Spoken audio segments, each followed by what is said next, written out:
Okay, I thought I'd do something a little bit different today. Hey peeps, how's it going on? It's Otto from the Otto station. I thought I'd talk about the System of a Down guitar tone that I use. It's morphed, evolved, and changed as time has gone by. If you've seen that video of Daron playing guitar and talking about Ernie Ball strings and so forth, there you notice that, you know, he has a completely different amp setup these days. Completely different. The whole mesmerize, hypnotize thing, it's quite different from what it used to be. But the one thing I noticed from that video specifically was when he plays those riffs, those iconic heavy riffs, it sounds like System of a Down.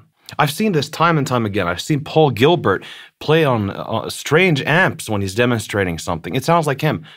I've seen Matt Pike play on different setups, and it just sounds like Matt Pike. You know, it's probably obvious. I'm stating the obvious, but, you know, it comes to these. Something I see quite frequently is if people play something like Forest from Toxicity, because I love that song. I love that song so much. Or Mr. Jack or something, you know, just like huge stuff, you know. When I see a cover of Forest, I'm like, oh, I love that song. You know, I go watch it. I find that people tend to play it just like without something. I mean, yeah, there's a lot of things that Daron does that I don't just know how to do. I try to emulate the way he plays leads and rhythm and stuff, but there's just a lot of things that he does. It's just him, you know, like the way he holds up his elbow or how he picks and how he plays vibrato. It's all very personal. But I think something that really is just obvious when you compare Daron's playing and people who play covers is one simple thing: attitude. There's like things I hear in Toxicity or some live situations where Daron plays like Forest or Mr. Jack or something. He fucking hits the thing.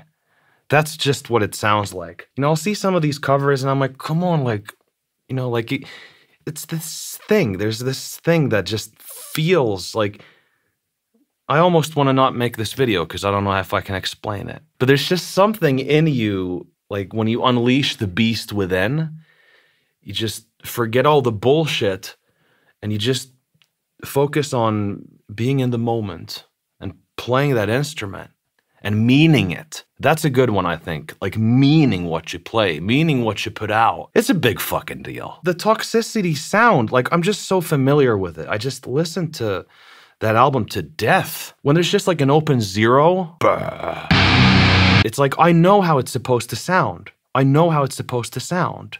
So I'll do multiple takes of me playing like a zero when I record, because it has to sound that right way. And I get really pissed off when it's not there. Like there's like, I feel like the strings have to flap a certain way. Maybe you don't want to put so much emphasis on the D string when you hit the power chords. It's more on the E and the A. Small things like that just really give just a huge punch in your gut. There's something about System of a Down's tightness. You know, I listened to the song Toxicity. It's been a long time. I just hear the C part. It's just everyone's going at it. You can hear it. You can hear it. It's just so tight. There's just a groove and a feeling that just sparks from that performance. It's just, it's incredible. Fucking, I love that song. And of course, you know, tone is a big deal. Here's one thing that people have been asking. How is the guitar tone of System of a Down doing these days? What is it all about? Well, let me show you where it is right now. Okay, I can't believe how crude this is. I can't do it.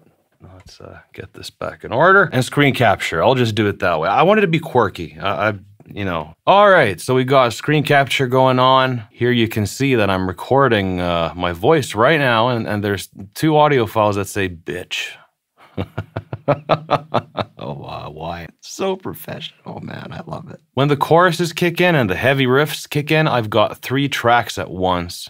Guitar left, guitar right, guitar center heavy. Then, as you might remember, boom, from my guitar rig setup. Looks like I took the Living Entombed one and started tweaking. We got a gain booster, the Sledgehammer amp, these are the settings. Custom EQs doing something. The control room is cool. There's a lot of options here. You can choose cabinets. I go with the modern 4x12. Here's the control room pro settings I use, and that's basically it. The cap edge is set to the middle. Guitar right is a little bit different, actually. There's some different settings here because the left and right guitars in Toxicity sound different. I've done them according to how I think they sound, like to the best of my abilities. So these are the settings for the guitar right.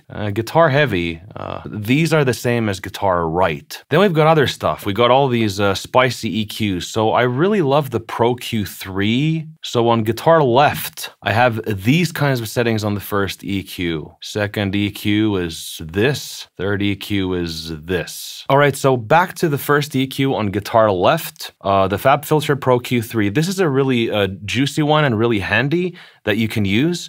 This can really up your game if you use it right. This EQ, most of the settings come from EQ matching. So if you find the isolated guitar track from Toxicity on YouTube, you download that and you use EQ matching, it'll find the frequencies exactly from your reference audio file.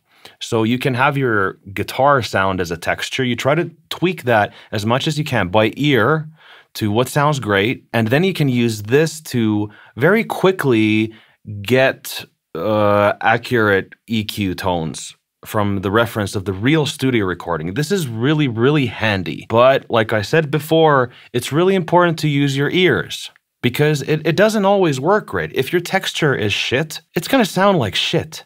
Like if you don't know how to just fundamentally mix things, you know, you can only get so far. Then there's like minor EQing here. As you can see, I have a lot of stuff on bypass here. You know, these are just completely made by ear, like depending on what the song needs. You know, these very much can change.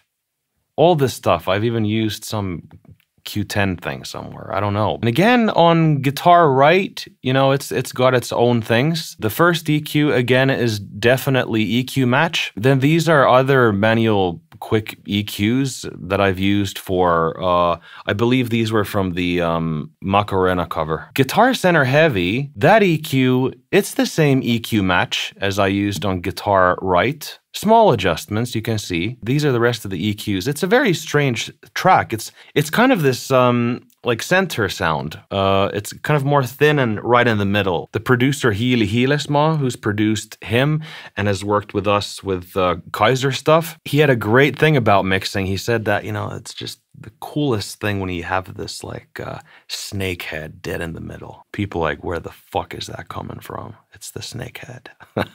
I love it. So you got your texture, a humbucker guitar. I use a humbucker guitar. Daron Malakian played with Les Pauls when he recorded. But yeah, you know, we can, let's go through the tracks here. So we got the left one that sounds like this. The right one that sounds like this. The center one that sounds like this. All together. Cool.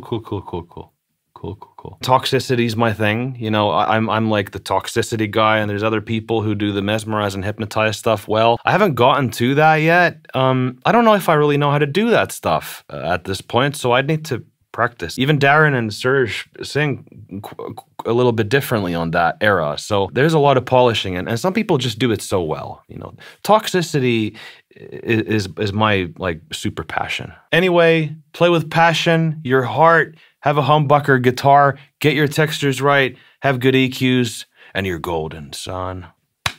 Catch you on the flip side. Goodbye.